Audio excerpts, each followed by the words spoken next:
So children, we were on this chapter titled as Strategy of Industrial Growth. 1948 में पहला EPR आया था, मैंने आपको बता दिया था। सारा का सारा इंडस्ट्रियलाइजेशन गवर्नमेंट के अपने हाथ में था। पता लग गया, बैंड बज गई, कुछ कर नहीं पाए, कुछ भी नहीं कर पाए प्रैक्टिकली। तो नया इंडस्ट्रियल पॉलिसी रेजोल्यूशन बनाया गया 1956 में। थोड़ी सी इंडस्ट्रीज का जस्ट सूंघने वाली इंडस्ट्रीज एकदम स्मेलिंग नेचर था, बस प्रैक्टिकली यहाँ पे भी प्राइवेटाइजेशन एकदम नेग्लिजिबल था। क्योंकि गवर्नमेंट में ज्यादातर काम कंट्री में हो क्या रहा था कि भाई हमको इंफ्रास्ट्रक्चर डेवलपमेंट का काम करना है, रोड बनानी है, सैनिटाइजेशन करना है, मतलब so called sewer system and all that, water supply system, electrification, railway network, ये सब एक्सपैंड करना था, जिसका काम प्राइवेट सेक्टर के लिए सो कॉल्ड होना मुश्किल ही नहीं नामुमकिन था, क्योंकि इन्वेस्टमेंट बहुत ज्यादा चाहिए। That's why it was thought children कि ज्यादातर काम गवर्नमेंट ही कर सकती है। तो इंपॉर्टेंस हमने लास्ट लेक्चर में पढ़ा था, इसका वीडियो भी अपलोड हो गया होगा, लोगों ने देख लिया होगा, लाइक कमेंट वगैरह भी कर दीजिएगा। और आज हम स्टार्ट करेंगे चिल्ड्रन अपना अगला topic, what were the reasons जिसकी वजह से सिर्फ ये सोचा गया कि गवर्नमेंट ही डेवलपमेंट के काम में ज्यादा पार्टिसिपेट कर सकती है। और मैंने इन सारी बातों का आपको एक जवाब दिया था। क्या जवाब दिया था?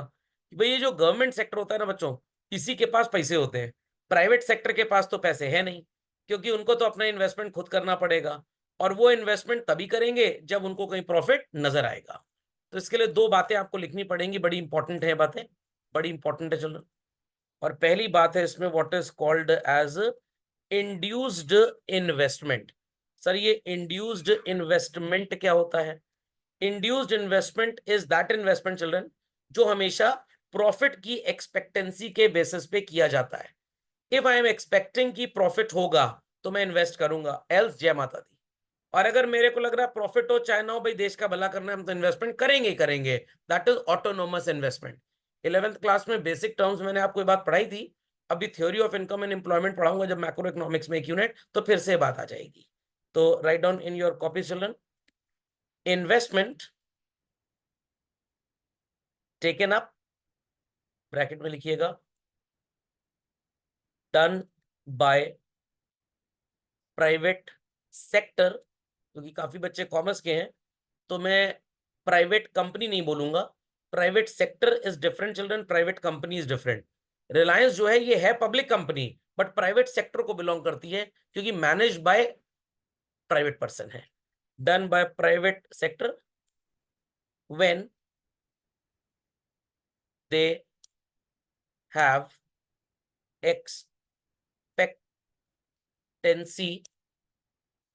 Of profits. जब उन्हें लगेगा प्रॉफिट हो रहा है तो वो इन्वेस्ट करेंगे, एल्स वो कहेंगे बाढ़ में जाए इन्वेस्टमेंट, हम ना करने वाले इन्वेस्टमेंट। क्योंकि हमारे पास पैसे गवर्नमेंट की तरह टैक्स के पास से तो आते नहीं, टैक्स की वजह से। गवर्नमेंट का क्या है, कोई प्रॉब्लम नहीं, प्रॉफिट हो ना हो, टैक्स का तो पैसा मिलेगा ही मिलेगा। तो गवर्नमेंट जो इन्वेस्टमेंट करती है चिल्ड्रन, उसे हम बोलते हैं autonomous investment.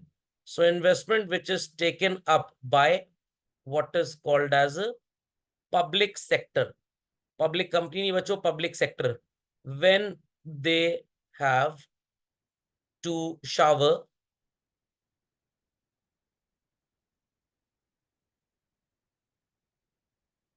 Welfare. I repeat children, when they have to shower welfare. तो अगर वेलफेयर एक्टिविटीज करनी है तो गवर्नमेंट कहेगी ठीक है हम पैसा लगा रहे हैं, कोई प्रॉब्लम की बात नहीं, इररिस्पेक्टिव हमें प्रॉफिट हो चाहे ना हो। बट प्राइवेट सेक्टर कहेगा भाई हमें तो कोई ऐसा पैसा कभी मिलना ही नहीं है, तो हम क्यों अननेसेसरली अपना मनी इन्वेस्ट करें। तो ये दो बातें आपको ध्यान में रखनी पड़ेगी बच्चों before studying what are the factors जिसकी वजह से पब्लिक सेक्टर ही इंडस्ट्रियल डेवलपमेंट या इकोनॉमिक ग्रोथ में पैसा लगाता है। क्योंकि गवर्नमेंट को पता है कि भाई ठीक है प्रॉफिट नहीं होगा 5 साल 10 साल 15 साल 20 साल, कोई बात नहीं, अभी अपने आप को रन करने के लिए शॉर्टेज ऑफ फाइनेंस कवर हो जाएगी from the money realised as tax children. But बेचारे प्राइवेट सेक्टर को तो कोई टैक्स का पैसा मिलेगा नहीं, तो ये कहते हैं भैया हम पैसा वहीं पे लगाएंगे where we have some expectancy of profits. तो प्राइवेट बिजनेसमैन है, आपके पापा है, बिजनेस में पैसा लगा रहे हैं, इसलिए लगा रहे हैं बिकॉज उनको लग रहा है कि भाई इन्वेस्टमेंट हो सकता है, इसलिए क्योंकि प्रॉफिट होगा कल को। बट गवर्नमेंट कहेगी चलो ठीक है 2 वंदे भारत ट्रेन चलाते हैं इलाहाबाद से लखनऊ, अगर प्रॉफिट हुआ कुछ दिन बाद देखेंगे, नहीं तो कम से कम वेलफेयर होगा। जो गवर्नमेंट सीनियर ऑफिशियल्स हैं जो सो कॉल्ड थोड़ा सा अपर मिडिल क्लास है, जो अच्छी ट्रेन जर्नी लेना चाहता है, वो कितने दिन गंगा गोमती में ट्रैवल करेगा? चलो एक गंगा गोमती की जगह वंदे भारत ट्रेन भी चला ही दी जाए। अब गंगा गोमती ट्रेन गवर्नमेंट को, रेलवे को बड़ा प्रॉफिट दे रही है, बट वंदे भारत में भी उतना प्रॉफिट है नहीं। बट कोई बात नहीं, टैक्स के पैसे से हम कवर अप कर लेंगे, या जो पैसा राजधानी में या हमसफर में लोग ट्रैवल करने में पे कर रहे हैं, हम उसका कुछ रेवेन्यू यहाँ के खर्चे में ट्रांसफर कर देंगे। बट वेलफेयर तो होगा ही होगा। तो गवर्नमेंट का इन्वेस्टमेंट हमेशा बच्चों ऑटोनोमस होता है और प्राइवेट सेक्टर हमेशा इंड्यूस्ड होता है। तो ये सबसे बड़ा जो फैक्टर है इन्वेस्टमेंट करने का, कि भाई आने वाले टाइम में 10 साल बाद, 20 साल बाद हो सकता है प्रॉफिट हो, बट कोई बात नहीं, वेलफेयर तो डे वन से वेलफेयर स्टार्ट हो ही जाएगा। दैट्स व्हाई गवर्नमेंट थिंक्स कि भाई हमें इन्वेस्टमेंट करना चाहिए। तो ये बातें जरूर लिख लीजिए दोनों। तो सबको ये दो बातें समझ में आ गई होंगी, सबको ये दो बातें समझ में आ गई होंगी। चलते हैं आगे बच्चों, let's continue further. So with the need to develop industry, government को हैंड इन हैंड ये भी सोचना था, प्लानर्स को, पॉलिटिशियंस को, कि इंडस्ट्रियलाइजेशन सिर्फ और सिर्फ डिमांड और सप्लाई के मार्केट फोर्सेस के भरोसे नहीं छोड़ा जा सकता। क्यों? अब सर ये मार्केट फोर्सेस का क्या मतलब होता है? सबको पता है भाई, मार्केट फोर्सेस का मतलब the forces of demand and supply. तो अगर डिमांड ज्यादा होगी चिल्ड्रन कंट्री में, it is a situation of shortage और it is a situation of surplus. Children बताइए, शॉर्टेज है या सरप्लस है चिल्ड्रन? भाई डिमांड ज्यादा है बच्चों, तो it is a situation of shortage और सरप्लस। शॉर्टेज। शॉर्टेज। और अगर सरप्लस होगा चिल्ड्रन, तो इट इज अ सिचुएशन कि भाई सप्लाई ज्यादा है। शॉर्टेज के केस में what will happen to the price of goods and services children? It It will will increase और increase. Decrease? It will increase और डिक्रीज चिल्ड्रन? Increase. Increase. तो लगता है कल रात में डिनर नहीं किया इसलिए कुछ नहीं बोल रहे हैं। और सरप्लस के केस में जब सप्लाई ज्यादा डिमांड कम, what will happen to the price children? Price will It will decrease. Price will decrease, simple as that. तो moral of the story is this, कि मार्केट में जब भी सप्लाई ज्यादा और डिमांड कम चिल्ड्रन, सरप्लस हो जाता है और चीजों के दाम गिर जाते हैं। और जब भी मार्केट में बच्चों डिमांड ज्यादा होगी और सप्लाई कम होगी, तो शॉर्टेजों का दाम बढ़ जाएगा। तो भाई देश नया नया आजाद हुआ था 1947 में, 48 के बाद 56 में भी पॉलिसी बनाई गई, तो ये सोचा गया कि अगर हमने डिमांड और सप्लाई के बेसिस पे छूट दे दी प्राइवेट सेक्टर को, तो प्राइवेट सेक्टर तो जान पूछ के शॉर्टेज क्रिएट करेगा बाजार में और प्रॉफिट मेकिंग के चक्कर में भयंकर प्राइस बढ़ा देगा। तो भाई ये काम नहीं कर सकते, इसीलिए स्टार्ट कर दिया हमने what is called as ration के केस में चिल्ड्रन पब्लिक डिस्ट्रीब्यूशन सिस्टम, सस्ते गल्ले की राशन की दुकान, ताकि भाई उन लोगों को चीजें सस्ती मिल पाए जो थोड़े पुअर कम्युनिटी को बिलोंग करते हैं। सो प्राइवेट एंटरप्रेन्योर्स के भरोसे पे देश को नहीं छोड़ा जा सकता था, इसीलिए गवर्नमेंट का पार्टिसिपेशन वाज फेल्ट नेसेसरी। तो यहाँ स्टेट का मतलब सो कॉल्ड ज्योग्राफी वाला स्टेट नहीं है, सिविक्स वाला स्टेट है, मतलब भारत सरकार है।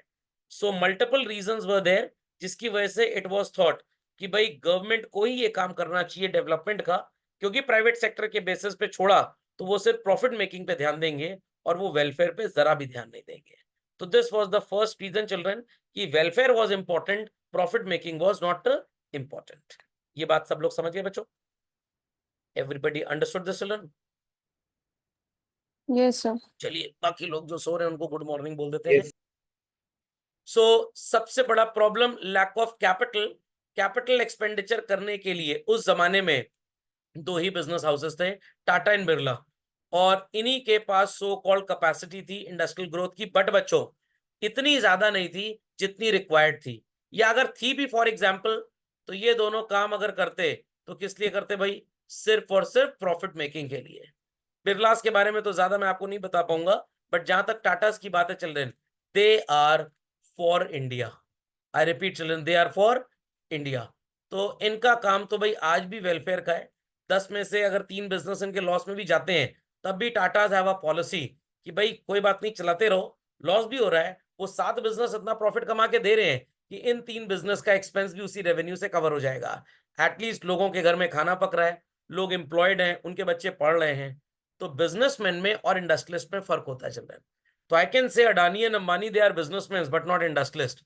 टाटा जो है ये इंडस्ट्रियलिस्ट है, ये पूरे देश के बारे में सोचते हैं। तो ये बात समझ में आ गई बच्चों? तो पैसा तो था टाटा बिरला के पास, बट अगेन इतना ज्यादा नहीं था कि सब कुछ कर ले जाए। सो पहला पॉइंट है लैक ऑफ कैपिटल चिल्ड्रन, क्योंकि majority business houses were not of so much strength financially कि बहुत पैसा ग्रोथ पे खर्च कर पाए। था भी जिनके पास वो इक्का दुक्का ही थे, इसलिए गवर्नमेंट के इंटरफेयर करने की जरूरत ज्यादा महसूस हुई। तो झटपट इसको अपडेट करें। Let's continue further children, let's continue further. Second point children, पहला तो सबको क्लियर हो गया कि क्यों सिर्फ और सिर्फ गवर्नमेंट ही पार्टिसिपेट करेगी। बिकॉज प्राइवेट सेक्टर, मैंने भी थोड़ी देर पहले ही आपसे बात की थी बच्चों, इंड्यूस्ड इन्वेस्टमेंट का। कौन करता है इंड्यूस्ड इन्वेस्टमेंट? जिसको उम्मीद नजर आ रही हो, उम्मीद की किरण नजर आ रही हो कि प्रॉफिट होगा। तो प्राइवेट सेक्टर को क्यों नहीं सो कॉल्ड इन्वेस्टमेंट करने में इंटरेस्ट था? Reason is very simple children. Market का जो साइज है बड़ा लिमिटेड था उस समय, थोड़ा कोई इतना ज्यादा पॉपुलेशन या इतनी डिमांड लोगों की हुआ करती थी। लिमिटेड साइज ऑफ मार्केट की वजह से बाजार में जो डिमांड भी थी गुड्स एंड सर्विसेज की कम थी। अब आज अगर मेरे कोई बोले कि चलो भाई पूरे मोहल्ले में, पूरे शहर में, पूरे प्रदेश में, पूरे देश में हैंडपंप इंस्टॉल करो, और मेरे को पता है कि उस हैंडपंप से मेरा प्रॉफिट नेग्लिजिबल से जीरो होगा, मैं लॉस में भी चला जाऊंगा, will I be undertaking this activity of installing hand pump around the different corners of the city, district और स्टेट चिल्ड्रन? No, sir. बिल्कुल भी नहीं चिल रहे हैं, क्योंकि मेरे को पता है कि भाई हैंडपंप से पानी जो भी निकलेगा पैसा तो मेरे को मिलेगा नहीं।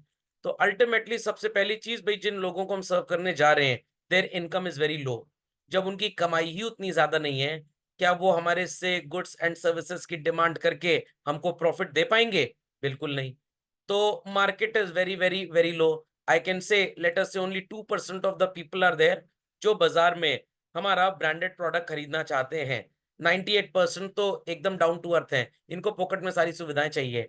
तो भाई भारत सरकार ही इनको राशन दे सकती है, कोई प्राइवेट एंटरप्रेन्योर नहीं दे सकता। इसलिए बेचारा बिजनेसमैन बिजनेस करना ही नहीं चाहता। तो बिजनेसमैन का इन्वेस्ट करने का जो मोटिव भी होता था वो प्रॉफिट मोटिव है। अब उसको नजर आ रहा है कि भाई प्रॉफिट तो मेरे को होना नहीं है, तो उसका inducement that is willingness to invest भी कम हो जाती है। तो आप इंड्यूसमेंट टू इन्वेस्ट के नीचे लिख लीजिए चलें, विलिंगनेस टू इन्वेस्ट। क्यों विलिंगनेस टू इन्वेस्ट कम है? क्योंकि भाई प्रॉफिट ही नहीं है। जब इन्वेस्टमेंट ही नहीं होगा बच्चों, इन दैट केस क्या बिजनेसमैन को सो कॉल्ड प्रॉफिट मिलेगा? बिल्कुल भी नहीं।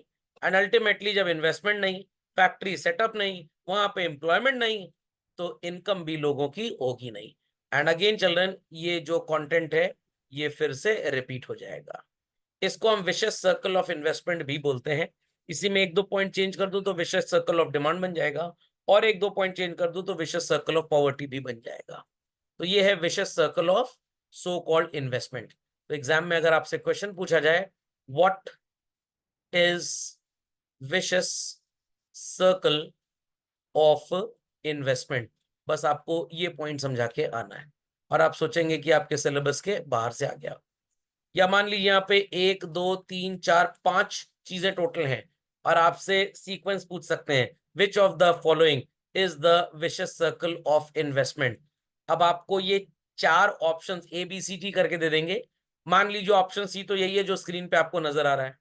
ऑप्शन बी में what the board can be doing children, ये पहला पॉइंट हो गया, ये दूसरा, ये तीसरा, ये चौथा, ये ऑप्शन बी हो गया, और ये गलत ऑप्शन है क्योंकि स्टार्ट लो इनकम से होना है।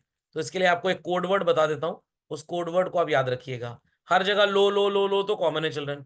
सबसे पहले इनकम था, फिर डिमांड था, फिर मार्केट था, फिर इन्वेस्टमेंट था। Is that clear? IDMI, I repeat IDMI। तो लोगों ने IDBI बैंक का नाम सुना है, बस उसी की बहन है IDMI। तो IDMI याद रखिएगा। आई रिपीट चलो IDMI। और एक तरीका बता देता हूँ, मोबाइल फोन की यूनिक आइडेंटिटी होती है 16 डिजिट की, जिसको IMEI नंबर बोलते हैं चिल्ड्रन। तो IMEI से भी आप इसको याद रखिएगा IDMI। तो IMEI पीछे चला गया, डी बन गया। फुल फॉर्म होता है इसका इंटरनेशनल मोबाइल इक्विपमेंट आइडेंटिटी। तो IDMI याद रखिएगा बच्चों, बस IDMI is the correct sequence. और कभी कभी आपको बोर्ड बेवकूफ बनाएगा, इसको सबसे पहले रख देंगे, फिर इसको रख देंगे, फिर इसको रख देंगे, और फिर यहाँ चले जाएंगे। तो याद रखना IDMI सीक्वेंस है income, demand, market and investment. I repeat, income, demand, market, investment. Everybody should answer with me children. कौन सी 4 चीजें हैं? Income, demand, market and investment. Somebody would like to repeat please? Everybody should repeat, but जिन्होंने breakfast किया है, पौष्टिक आहार खाया था, वो बोल पाएंगे। बोलिए बच्चों, क्या IDMI का full form? Income, demand, market and investment. Repeat repeat repeat. लगता है सो गए लोग। रचित जी गुड मॉर्निंग, आदर्श जी गुड मॉर्निंग। सो गए क्या भाई? Is my voice not reaching people? तो आईडीएमए का फुल फॉर्म बताइए भाई सब लोग, क्या था आईडीएमए का full form? Income, demand, market and investment. Repeat repeat. Investment. income, demand, income, market, demand, investment. Demand, market, marketing, investment. Very good very good. और जब ये देश में गड़बड़ा जाता है बच्चों, तो मोदी जी को जाना पड़ता है विदेश यात्रा पे। वहां से लोगों को अट्रैक्ट करते हैं कि इंडिया में आके पैसा लगाओ। तो इंडिया में सैमसंग वाले आ गए, फॉक्सकॉन वाले आ गए, मान लीजिए जर्मन कार मैन्युफैक्चरर्स आ गए, आर्सलर मित्तल, लक्ष्मी निवास मित्तल जी का नाम लोगों ने सुना होगा, दुनिया के सबसे बड़े स्टील जाइंट, वो इंडिया चले आए। साथ साथ जब यहाँ के बिजनेसमैन को लगता है कि भाई बाहर के लोग इंडिया में इन्वेस्ट कर रहे हैं, तो क्यों ना हम इन्वेस्ट करें, तो इन्वेस्टमेंट फिर और ज्यादा बढ़ जाता है। Is that understood? Is that understood? चलो समझ में आ गया? Yes sir. कर लीजिए। थर्ड पॉइंट है चिल्ड्रन, थर्ड पॉइंट है हमारा growth with social justice. Private sector होगा तो ग्रोथ होगी बच्चों, सोशल जस्टिस नहीं होगी। क्यों नहीं होगी सर? क्योंकि भाई प्राइवेट सेक्टर का तो एक ही काम है, पी फॉर पापड़ नहीं, पकौड़ा नहीं, P for only what children? P for what children? Profit. Profit. Very good. Profit profit. तो आई होप सो सबने सेकंड पॉइंट अगर कॉपी कर लिया हो तो am I permitted to move further children? चलिए। सो गवर्नमेंट को ये बात सबसे पहले समझ में आ गई, सबसे पहले समझ में आ गई चिल्ड्रन कि अगर हमारा डायरेक्ट पार्टिसिपेशन इंडस्ट्रियलाइजेशन में नहीं होगा तो सिर्फ और सिर्फ प्रॉफिट मेकिंग होगी रैम्पेंट, और उस वजह से एम्प्लॉयमेंट जनरेट जो होगा वो एक्सप्लॉयटेटिव एम्प्लॉयमेंट होगा। आई रिपीट चिल्ड्रन, कौन सा एम्प्लॉयमेंट होगा? एक्सप्लॉयटेटिव। नौकरी तो होगी, आई रिपीट चिल्ड्रन, नौकरी तो होगी, बट नौकरी में इतना कम पैसा दिया जाएगा एम्प्लॉयज को, क्योंकि ज्यादा part of the money businessman, the private sector, वो खुद रिटेन करना चाहेंगे। खोपड़े में बात गई चलन, खोपड़े में बात गई। So concentration of wealth has to be discouraged और इन्वेस्टमेंट को प्रमोट करना पड़ेगा। तो तीन बातें याद रखिएगा। गवर्नमेंट को महसूस हो गया कि भाई अगर हमको इंडस्ट्रियलाइजेशन करना है, क्योंकि इन्वेस्टमेंट बहुत है, तो डायरेक्ट हमको पार्टिसिपेट करना पड़ेगा चिल्ड्रन। दूसरी बात, प्राइवेट सेक्टर एम्प्लॉयमेंट तो देगा बट वो एक्सप्लॉयटेटिव एम्प्लॉयमेंट होगा। आप यहाँ पे लिख भी लीजिए, it requires investment that generates employment, और आगे यहाँ पे बात लिखिए चिल्ड्रन, दैट जनरेट्स एम्प्लॉयमेंट के आगे यहाँ पे आप लिख देते हैं not of exploitative nature as done by private entrepreneurs। जरूर लिखिए इसको, as done by private sector लिख लीजिए, in the sorry in lieu of, I repeat children, in lieu of profit maximisation. ये बातें बहुत जरूरी हैं बच्चों। आपको थोड़ी सी प्राइवेट सेक्टर की यहाँ पे कारिस्तानी बेवकूफियां या सो कॉल्ड गिरी हुई हरकत दिखानी पड़ेगी, तभी गवर्नमेंट की तारीफ होगी। तो concentration has to be discouraged, और इसीलिए गवर्नमेंट ने सोचा कि नहीं तुम रहने दो, क्योंकि अगर तुम आगे आए तो सिर्फ प्रॉफिट कमाओगे, हमको देश की तरक्की पे ज्यादा ध्यान देना है। Please copy this in full children. चलिए, then this point is also very important children. ये वर्ड्स कभी कभी पूछ लेते हैं, commanding heights of an economy का मतलब क्या होता है?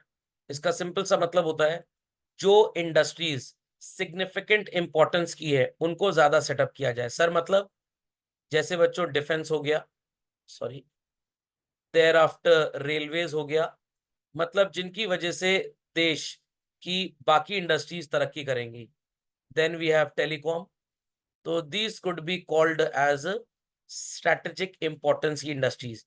इसीलिए गवर्नमेंट ने स्टार्टिंग में डिफेंस वगैरह में पैसा लगाया। चलो डू इट क्विकली। ये बात सबको समझ में आ गई भाई? कोई डाउट तो नहीं यहाँ पे किसी को? Commanding Heights understood? चलिए, तो ऑल थ्री रीजंस वर अंडरस्टूड चिल्ड्रन। क्यों गवर्नमेंट ने बोला कि भाई हम ही इन्वेस्ट करेंगे? पहला रीजन ध्यान से सुनिएगा, lack of capital, low inducement to invest and growth with social justice. और सबका कोडवर्ड बना के लर्न किया करिए children. I repeat, growth with social justice है, इंड्यूसमेंट टू इन्वेस्ट है, और लैक ऑफ कैपिटल है, तो CIG का भाई CIG बन गया।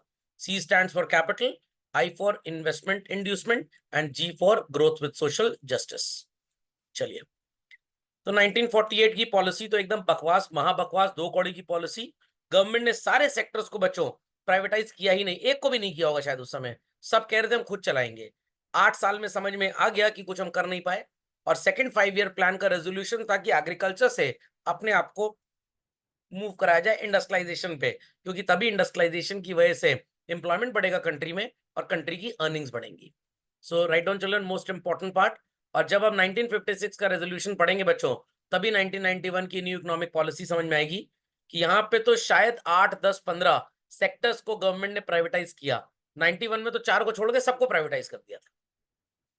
तो 1956 का policy resolution so called government के जो रोल ऑफ इंडस्ट्रियलाइजेशन था चिल्ड्रन, इसको थोड़ा सा डाइल्यूट कर रहा था।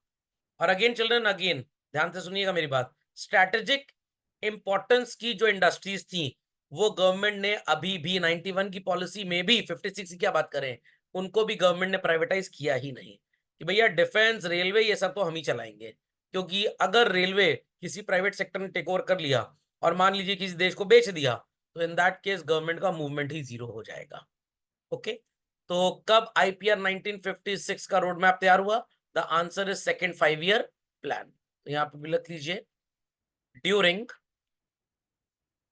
Second 5 year plan. तो ये छोटी छोटी बातें बच्चे पढ़ते नहीं है और MCQ में यही फंस जाते हैं। तो आपसे अगर ये पूछा जाए when was second IPR originated, आप 1956 लिखाएंगे, but under which plan it got its importance आप भूल जाएंगे।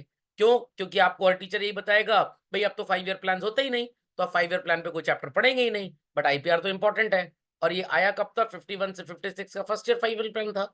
आई रिपीट चिल्ड्रन, 51 से 56 फर्स्ट 5 ईयर प्लान था, 56 से 61 सेकेंड ईयर 5 ईयर प्लान था, दूसरा वाला 5 ईयर प्लान। तभी इसकी बात की गई थी बच्चों। तो डेट सबको याद रहती है बट भूल जाते हैं कि उस समय प्लान कौन सा होगा। तो please copy this 4 line content quickly. So let's proceed children. IPR में था क्या? 3 बातों पे ज्यादा फोकस है चिल्ड्रन। सबसे पहली बात, IPR 1956 की क्या थी?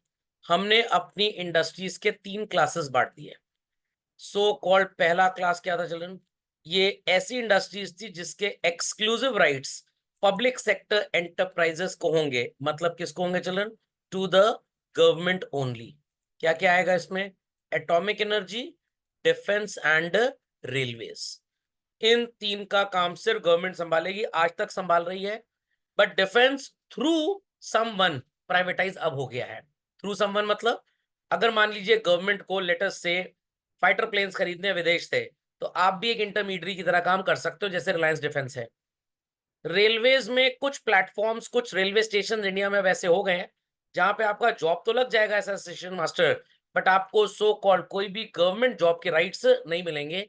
आप प्राइवेट सेक्टर एम्प्लॉय माने जाएंगे, क्योंकि उन रेलवे स्टेशन को अडानी अंबानी को लीज पे दे दिया गया है कि भैया इस पे लॉस हो रहा है, हम नहीं चला पाएंगे, इसको तुम चला लो। खोपड़े में बात गई चलन। पहली कैटेगरी सबको समझ में आ गई। दूसरी कैटेगरी, यहां पे काम दोनों लोग मिलके करेंगे। आपने PPP मॉडल का नाम सुना होगा, पब्लिक प्राइवेट पार्टनरशिप चिल्ड्रन। तो this was reserve for both private and public. But private sector का यहाँ जो रोल था वो सेकेंडरी रोल था कि आपको सरकार से लाइसेंस लेना पड़ेगा। जैसे माइनिंग करनी पड़ती है, बालू वगैरह निकालते हैं लोग नदी से, तो आपको लाइसेंस लेना पड़ेगा। जब आपको लाइसेंस मिल जाएगा तभी आप ये काम कर सकते हैं। फर्टिलाइजर से मेरे को हमेशा याद आता है Bhopal gas tragedy, union carbide case children, जहाँ पे अमोनिया लीक कर गया था 1984 में और काफी लोग मर गए थे चिल्ड्रन। तो सो कॉल यहाँ पे लाइसेंस गवर्नमेंट आपको दे देगी और आप यहाँ पे बिजनेस कर सकते हो। तो government here will act as a watchdog children. और उसके बाद हमारा तीसरा कैटेगरी चिल्ड्रन, इनके अलावा, कहने का मतलब defence, atomic energy and railway, डर, सरकार ने डर डाल दिया ये काम हम ही करेंगे और कोई नहीं करेगा, तो ये सिर्फ और सिर्फ रिजर्व फॉर गवर्नमेंट था। दोनों के लिए कौन से सेक्टर्स रिजर्व थे children? It was fertiliser and mining, 92.7 red FM, and thereafter only for private sector all other children। बस इन 3 बातों से पूरा कंटेंट आपको क्लियर हो गया कि आईपीआर में क्या-क्या था बच्चों।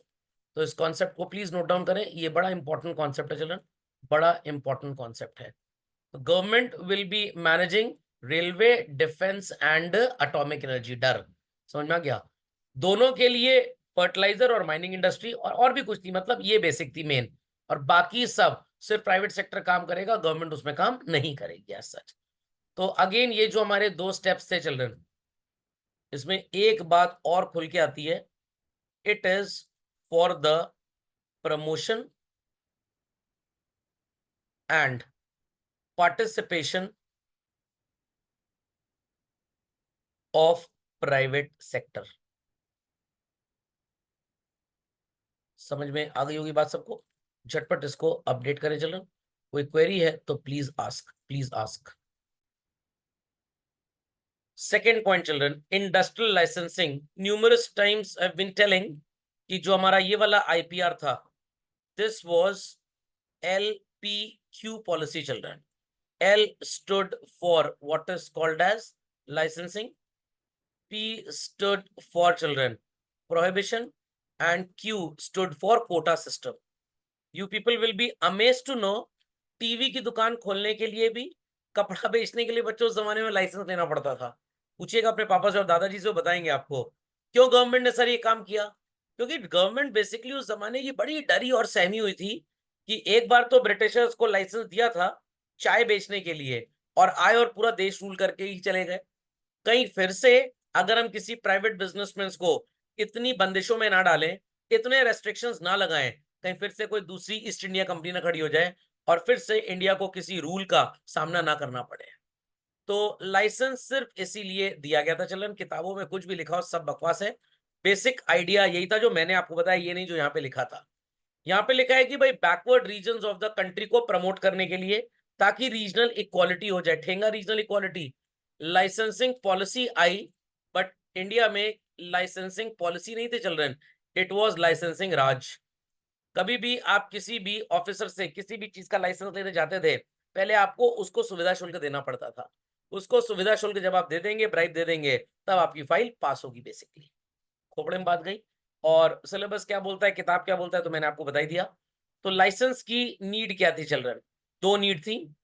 पहला कि आप न्यू एंटरप्राइज एस्टैब्लिश करें, और दूसरा आप एग्जिस्टिंग प्रोडक्शन कैपेसिटी को इंक्रीज भी कर सकते हैं चिल्ड्रन। और रीजन क्या था लाइसेंस का जो यहाँ पे दिया जा रहा है? मैंने आपको मेन बात बता दी बच्चों। मेन बात यही थी ताकि कंट्री फिर से किसी रूल के अंडर में ना आ जाए। एलोकेशन ऑफ रिसोर्सेस ठीक होना चाहिए, and so called 2 reasons are there. एक चिल्ड्रन एलोकेशन ऑफ रिसोर्सेस, और दूसरा to promote social welfare rather than private profits only. ये पॉइंट फोकस करेगा what is called as growth with social justice. तो आपको एग्जाम में अगेन पूछ सकते हैं, the maxim growth with social justice is correctly interpreted in which of the following. तो आपको एक पॉइंट लिख के दे देंगे एलोकेशन ऑफ रिसोर्सेज, दूसरा पॉइंट लिख के दे देंगे लाइसेंसिंग पॉलिसी, तीसरा लिख के दे देंगे टू प्रमोट रीजनल इक्वालिटी, और चौथा लिख के दे देंगे ऑल ऑफ दीज। तो आपका आंसर ऑल ऑफ दीज होगा बच्चों। यहीं पे बस आईडी के लिए टीचर इंपॉर्टेंट बन जाता है। एनईपी में जो 2020 में एमसीक्यूज आ गए चल रहे हैं कि आपको बहुत स्ट्रेस, बहुत एम्फेसिस देना है रीडिंग पे चिल्ड्रन। डेली रीडिंग करना है, डेली, क्योंकि आप रट नहीं सकते चीजों को। समझ तो आ जाएगा, खुद से रीड करने में भी समझ में आ जाएगा, but idea behind the story can only be understood जब आपको हिस्ट्री क्लियर होगी। और वो हिस्ट्री आपको तो क्लियर हो नहीं सकती भाई, क्योंकि आप 1980 में तो पैदा हुए नहीं मेरी तरह। तो जिसने जमाना देखा है उसको ये पता होगा।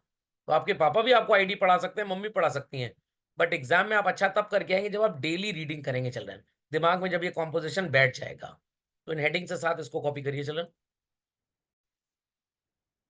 चलते हैं आगे चिल्ड्रन, चलते हैं आगे। इंडस्ट्रियल लाइसेंसिंग सबको समझ में आ गया।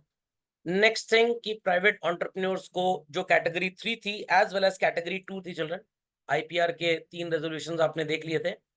सबसे पहले तो था कि भाई डर, that is defence, atomic energy, railway सिर्फ गवर्नमेंट चलाएगा, फर्टिलाइजर, माइनिंग ये थोड़ा बहुत दोनों लोग चलाएंगे, और इसके अलावा सब प्राइवेट सेक्टर चलाएगा।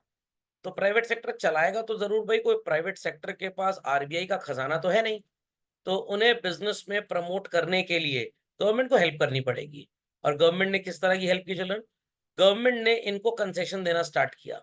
कंसेशन मतलब आप special economic zone industrial sectors में अगर अपना बिजनेस सेटअप करते हैं चिल्ड्रन, तो इन दैट केस आपको बेनिफिट क्या मिलेगा?